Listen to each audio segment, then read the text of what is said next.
computer. Okay. And then did you want me to share it via Google Drive or YouTube? Whichever you prefer. Okay. But yeah, if you just wanted to kind of give a background on how you got found your way into real estate and just kind of go from there. Are we ready to start now? Yeah. Awesome. Well, hey, thanks everyone for joining me on. Jose is a new friend of mine. I guess he's known my brother for at least a year or so. We met and chatted, and he invited me to come talk. I can do the 30-second version, or I can do like the 2-minute version. What do you want, Jose? You can do the 2-minute version. Well, so I grew up in Michigan. That's where Hanson and I, were brothers, and then went to college. And then right after college, I got recruited into a subprime mortgage company. And my first role was underwriting to learn the back end shops. So when I got out and did sales, that I would be able to understand how to underwrite loans. So, whether that was the credit, the income, the collateral, the entire file. So did underwriting for 9 months, did sales. I moved to Chicago and lived and did sales for about 3 years, which was great. I did good at the sales. Got a little bored being 20 something and flush with cash. So I wanted to go travel the world. And instead, the president of the company said, hey, we're going to open an outsourcing operation in India. We know you're ethnically Indian. Would that work for you? And that was pretty much the interview process for that.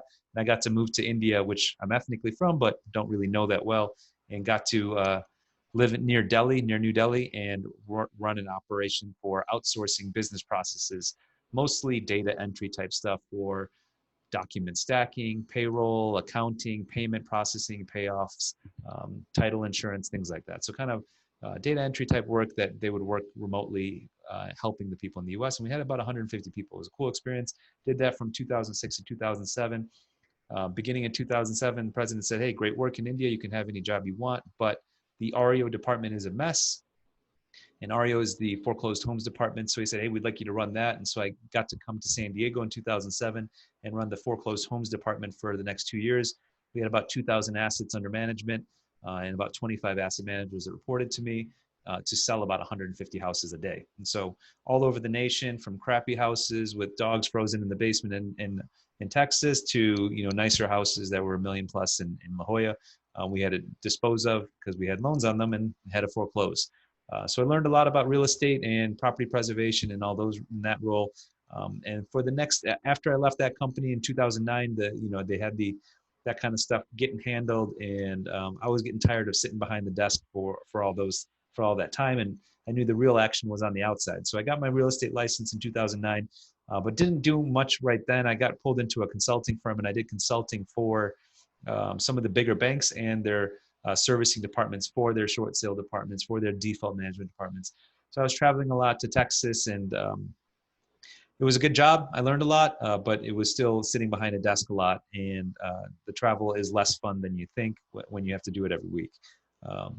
So I actually took a year off and took a sabbatical, got a master's degree from Syracuse University, and did some soul searching and wanted to come right back to San Diego. 2013, hooked up with a flipper. Our ethics didn't match up mostly because he didn't have any, and was happy to cheat and rip off people. And I didn't think that was the right way to do it. So a few months later, I started my own company in 2014 and haven't looked back since. So now I've got a real estate company, an investment company, and as of 2 years ago, I also own Cal Home Co-Construction, which is a construction company with a main focus on building ADUs here in San Diego County. And then that's kind of my professional bio since then. I've gotten married and 3 kids, 5, 3, and 1 years old, and I live here in Pacific Beach.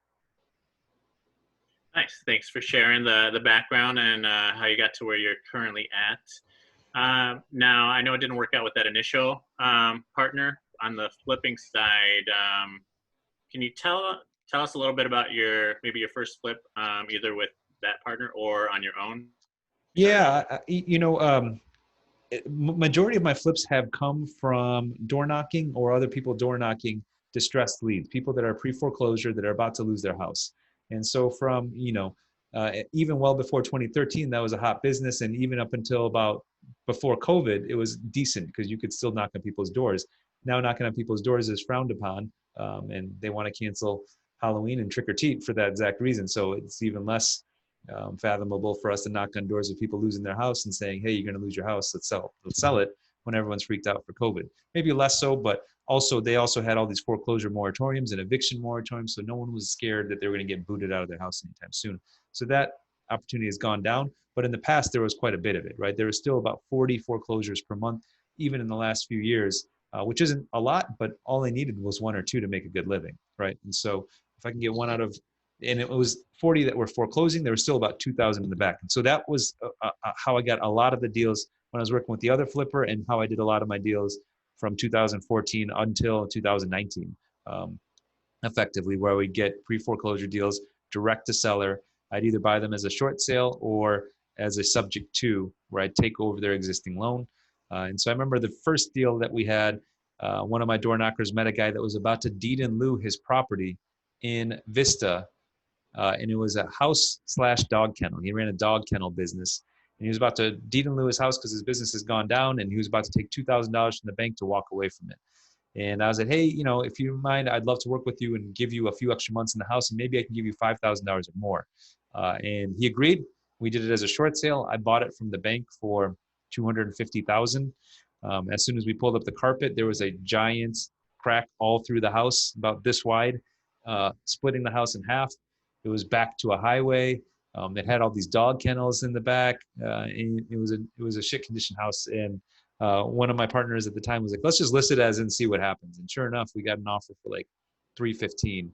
So it didn't do much to it, and grossed about 65. I think netted about 45 on my first deal. So that was the first one I did back in like 2014. Since then, yeah, we've done several more of those subject to deals, and those are nice deals. If you can make it a nice win-win, you reinstate the mortgage for the client, you make their payments for them, and then when you fix the house and sell it, everything gets paid off. Okay, you just answered my next question. I was gonna say if you can break down the subject too. So Yeah, that's the quick and dirty of it. I even did one last year, and my accountant was asking, hey, how did you buy this house? And I had to show him the paperwork, the contracts, because there's certain laws that you have to follow when you do something like that. And that's something you guys can research on your own. I'm sure I could spend another hour talking about it if we did. It's called the Equity Purchase Act, and it's California Civil Code 1695. And it outlines the details that you need to do a equity purchase like that. In fact, now in the MLS paperwork or in ZIP forms, if you have a real estate license, there is a NODRPA, which stands for Notice of Default Residential Purchase Agreement. And in that, it has the clauses that the state legislature asks for to be in, including a 5-day right of rescission for the seller. So if the seller has like cold feet and they want to change their mind, they can do that within 5 days. Otherwise, with the standard contract, you can't just cancel as a seller. Sure. Okay. And what would you say is your criteria for flips currently? Like, what's your the size property, location? What do you return? Yeah, if it makes money, it makes sense is my logo, is my motto. And so, right now we're bidding on a property in Alvarado Estates, just next to SDSU. Nice big house on a hill with views on the canyon, and I'll be buying it for about $800,000. I think I can put 100 or less into it, and I think it'll sell for about 1.1 to 1.2. So there's a little bit of a spread there. So that'd be the goal. And if you go to my website, calhomeco.com, you'll see a video of a pretty big flip we did it in Mount Soledad that we bought for 1.1 million, put about 400 into it, and then it sold for 2 million. And so that was a good one. Otherwise, any deal works.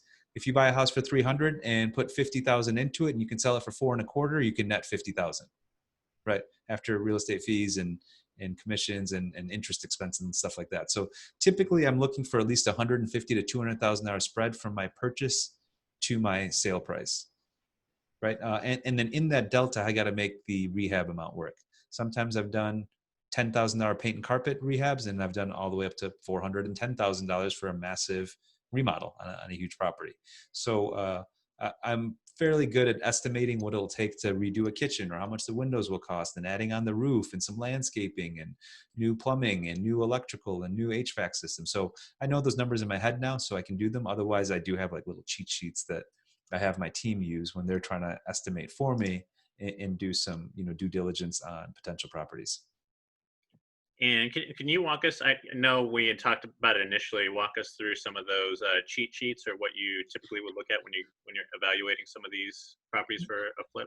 Yeah, and it really depends on each house and what condition it's in, and then how distressed the seller is, and if you want to make the repairs, right? So one of the things you have to consider is, how much money do I need to put into this house to make it sell quickly in this neighborhood? You don't want to make the nicest house in the block but you also can't have it as a crap piece.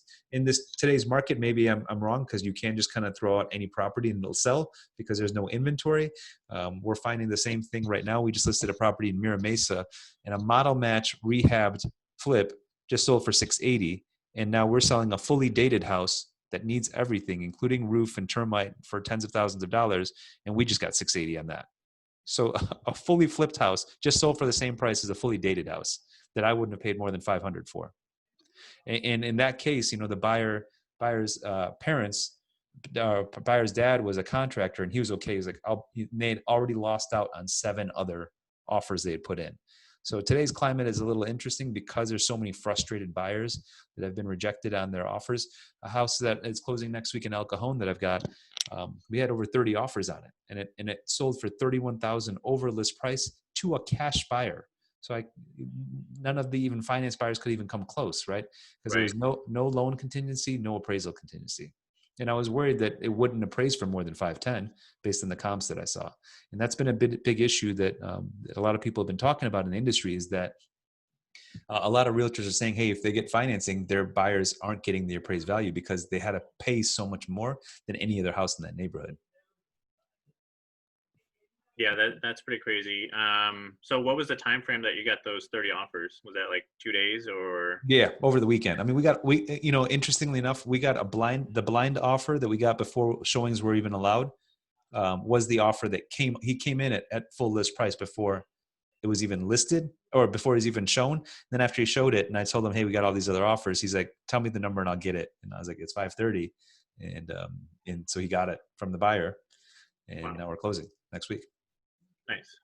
And in this case, that was another interesting case. It was like the buyer was a tow truck company owner, and one of his employees that's worked with him for 10 years is basically like family to him, was having a hard time buying a place. And he's like, I'll buy it for you. You rent it for me, and we'll work out some kind of lease option or something like that, is what they were talking about.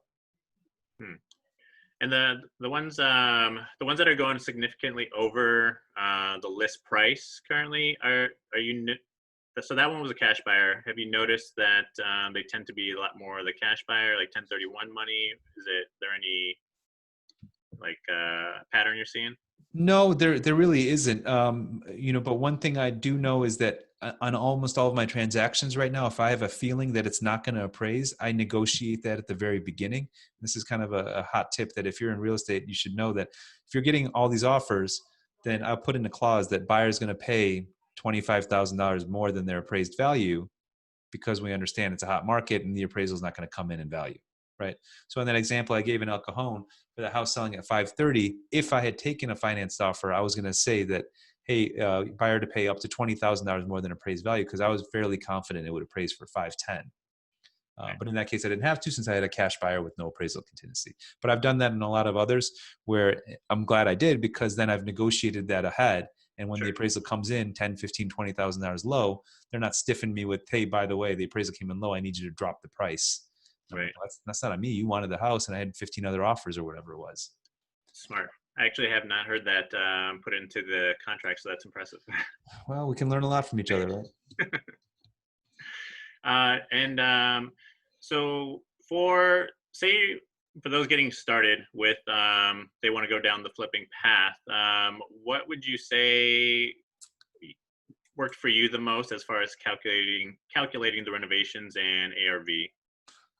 You know, if it's a full house renovation for me, and because I'm doing licensed GC work and I'm paying workers' comp, and I've got, you know, residents and citizens that I'm paying instead of like under the table laborers, you know, a rehab for me costs anywhere from 50 to 70,000 on the low end if I'm remodeling a kitchen, because a kitchen costs me about $20,000. If I'm doing a basic bathroom, that's $7,000 to $10,000. If I'm doing flooring, I know it's going to be $4 to $6 a foot. Paint's going to be about $2 a foot. I know my roof is going to be $8,000 to $10,000. I know an HVAC system is about $8,000. Right. So you have to be able to figure out what's working in the house and what's not. I almost never buy a house without doing an inspection. So when I'm getting my inspector to walk through, I'll show up for the last 20 minutes and say, what's wrong with the house? And then I'll do the math right there and see how close it lined up with what I had already, and estimated for the budget. Right. So there's no easy cheat sheet for this. This isn't like ordering at McDonald's. Like, you have to practice it, and you have to walk 1,000 properties before you can start ballparking numbers in your head. So very true. You brought up a good point. How do you walk into the offer like negotiation, like that initial discussion?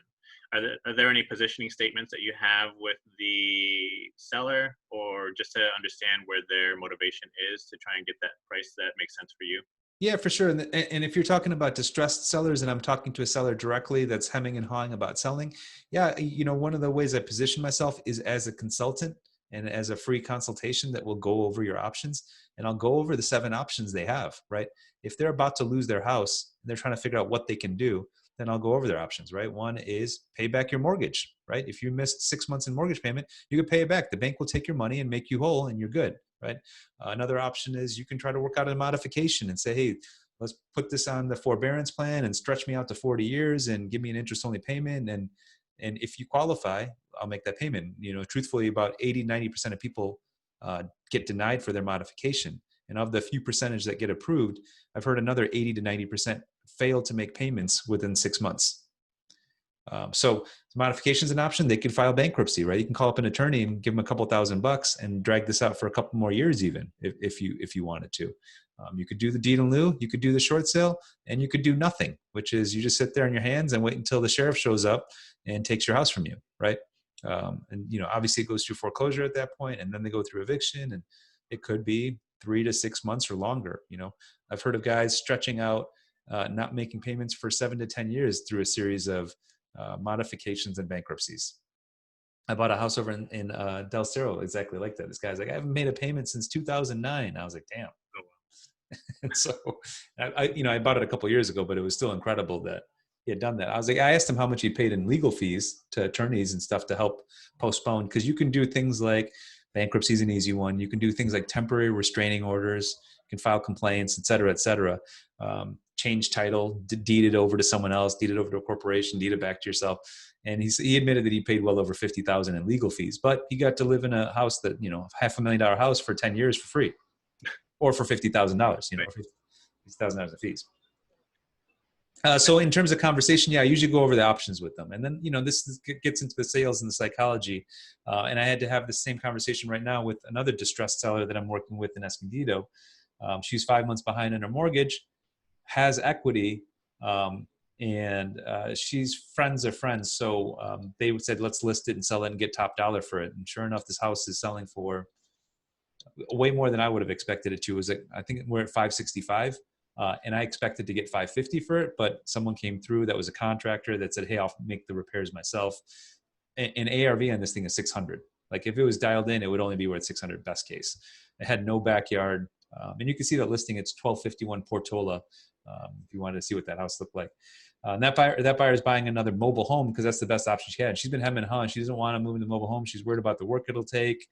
And finally got her off the fence, and she put in the EMD to buy the mobile home today. I just got a notification about an hour ago. But in that case, I'm always like, right now you can make choices, right? If you're in this position and the bank isn't foreclosing, let's make choices. You're in the driver's seat. In 2 or 3 or 6 months, you're going to keep stripping away equity, and you might not have choices anymore, right? At that point, the bank decides for you.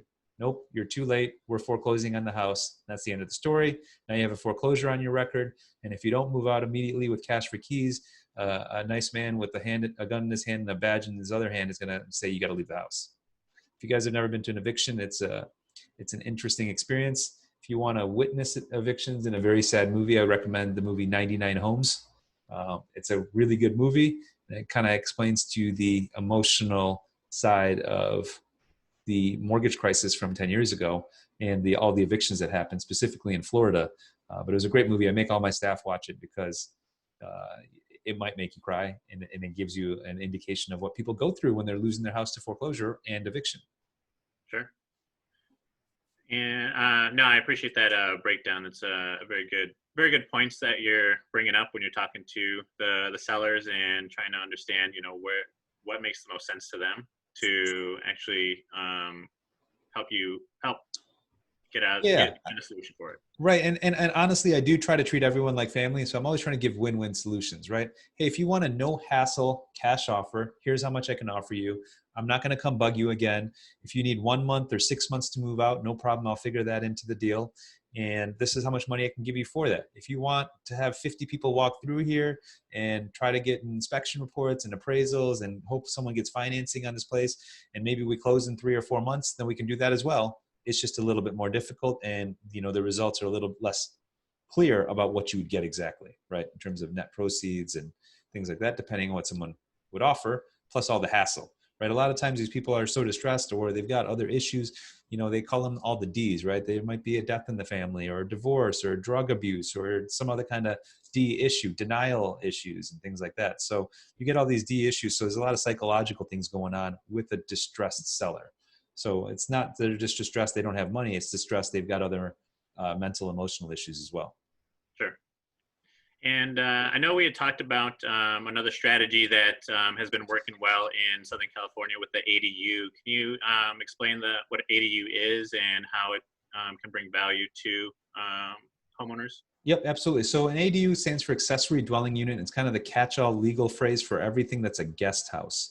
So about 3 years ago, laws have changed and continuously get new ones changed that allows ADUs, guest houses, to be built on properties throughout California with less red tape, faster, and slightly cheaper. So that's in a bid to alleviate the housing crisis and the rent issues, right? So I think in San Diego alone, we're building 15,000 fewer units than we need per the projections based on affordability and how many people are moving here each year.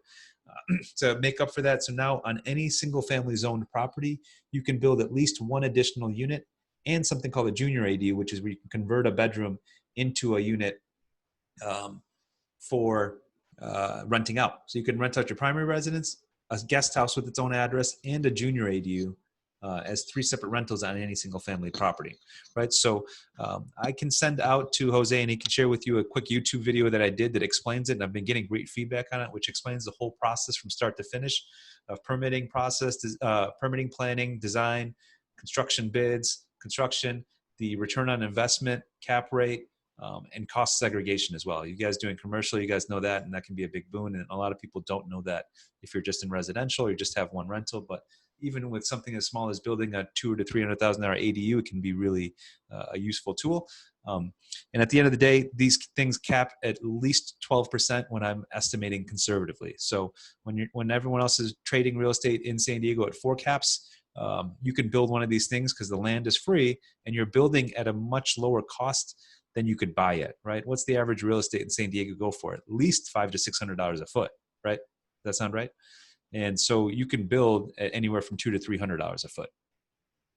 So that's a big delta right there. So that's how you can make up a lot of your cap rate on building these things and renting them out. So one of these properties that I'm working on buying in Point Loma right now, we've got the dirt for so cheap that we can rebuild the front house and build an ADU, but then I'm worried that it would be the nicest, most expensive house in the block. So what we're doing, and I've seen people do this a lot, is they'll remodel the front house and then say it's ADU ready and maybe have it entitled with the plans approved to build an ADU in the backyard, right? And so that can be worth quite a bit too, because that might save you about 3 to 5 months of planning and permitting time.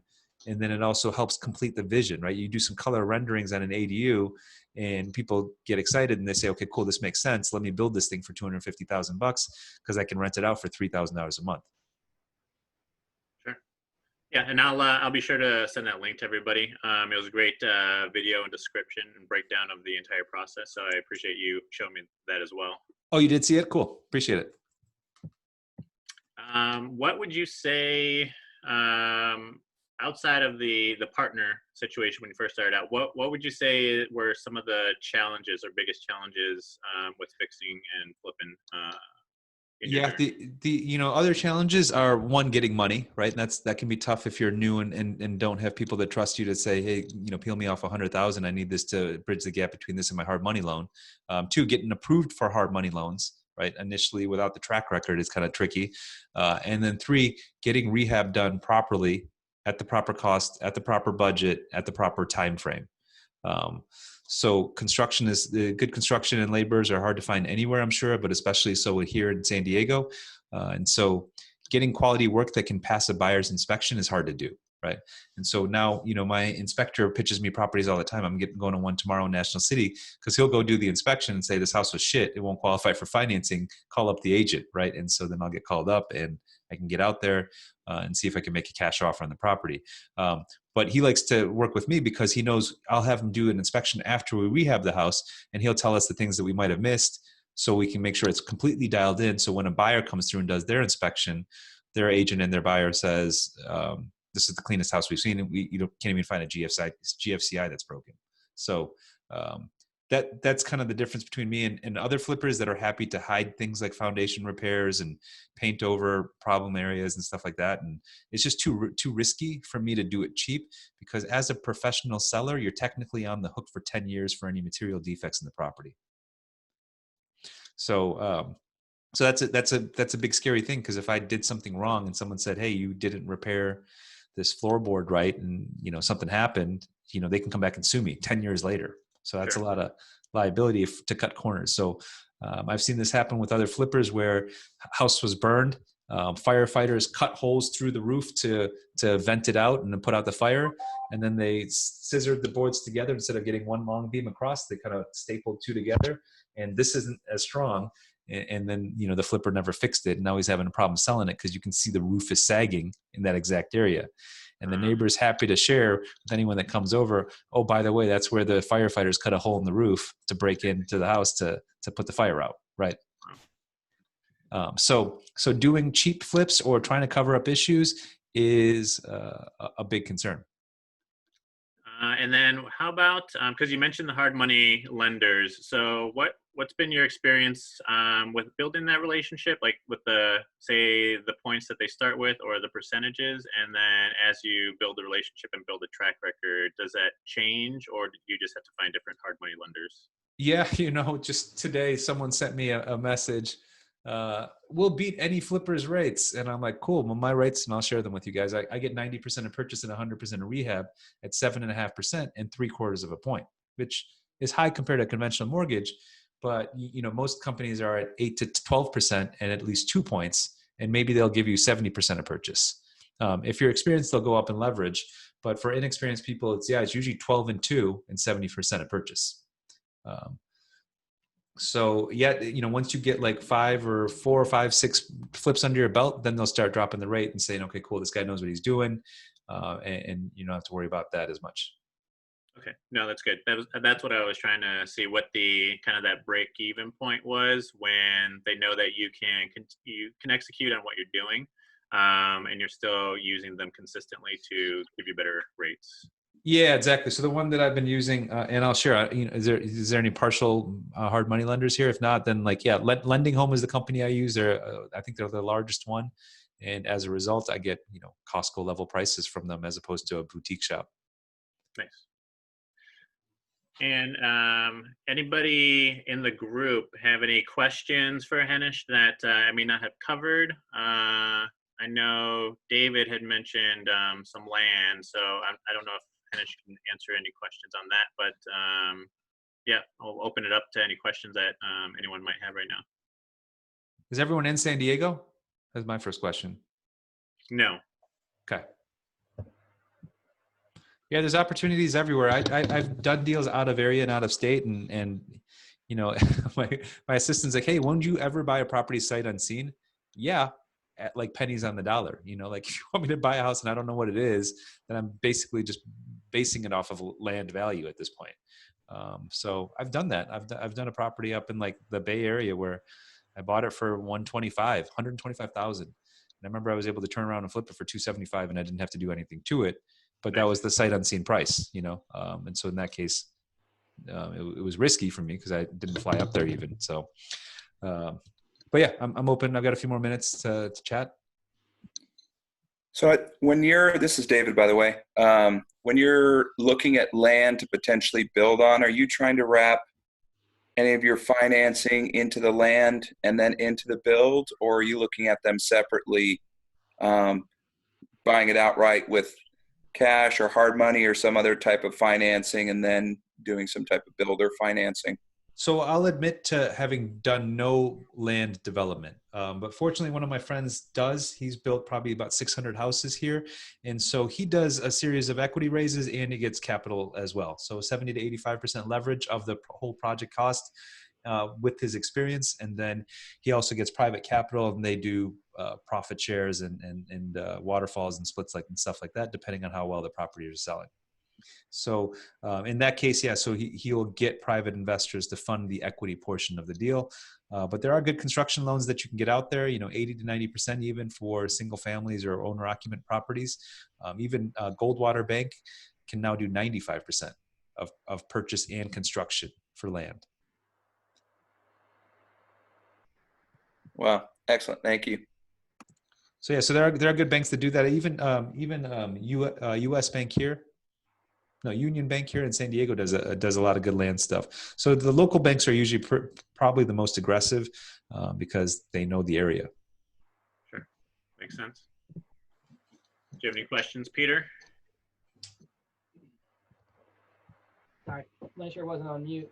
Well, no, I'm really over my head because I'm still a renter here, and I'm obviously just really taking a lot of this in, and obviously really impressed by the presentation there. So no, just kind of listening. Thank you for inviting me. Yeah, for sure. And then wholesaling is kind of an entree into this that a lot of people take.